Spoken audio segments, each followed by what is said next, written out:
Puting beliung sasar Gresik lagi, banjir rob meluas di 4 kecamatan. Hujan deras disertai angin kencang atau puting beliung kembali menyapu sebagian wilayah Gresik. Puting beliung menyasar beberapa bangunan di kawasan Kecamatan Manyar. Bencana lainnya di Gresik, rumah terdampak banjir rob pada hari ini juga bertambah banyak.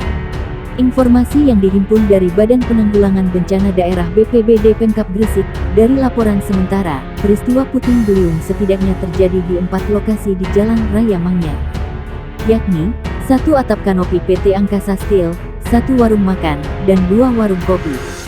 Berdasar laporan, di tempat-tempat itu mengalami kerusakan sedang, ujar Tarso Sagito, Kepala BPBD Gresik. Sebelum puting beliung terjadi, sekitar pukul 13.30 waktu Indonesia Barat, awan gelap terlihat menggelantung di atas wilayah Kecamatan Manyar. Tidak lama kemudian, hujan disertai angin kencang terjadi.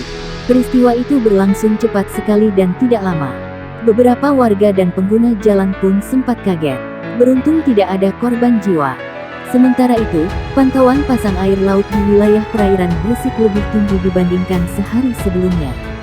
Puncak pasang terjadi pukul 11 waktu Indonesia Barat. Dampak kenaikan itu, banjir rob meluas ke 4 wilayah kecamatan, yakni Manyar, Ujung Pangkah, Bungah, dan Kebomas.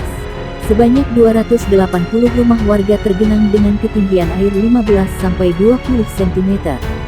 Lalu, jalan lingkungan sepanjang 2000 meter dengan ketinggian genangan 20-30 cm. Banjir rob juga menggenangi 60 hektare tambak, 2 musala, dan 2 sekolah. Di Kecamatan Kebomas, banjir rob terjadi di Desa Sukorejo. Sebanyak 25 rumah warga tergenang 20-25 cm, 1 warung, dan jalan lingkungan terendam sepanjang 50 meter antara 20-40 cm. Di Kecamatan Ujung Pangkah, Desa Pangkah Wetan dan Pangkah Kulon, banjir rob hanya menggenai jalan lingkungan.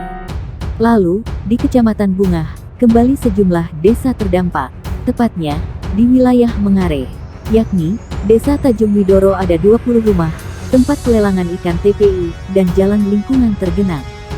Selain itu, sekitar 317 hektare tambak juga terdampak. Desa Kramat, sekitar 50 hektare tambak tergenang.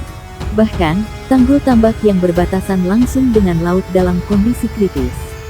Sebagian sudah jebol terdampak pasang laut dan terkena ombak, ujar Tarso. Demikian juga di Desa Watu Agung. Sekitar 264 hektare tambak warga, TPI dan jalan poros desa juga tergenang. Kami terus berkoordinasi dengan pemerintah desa terdampak dan monitoring pasang air laut serta dampak banjir rob. Semoga segera surut, pungkasnya.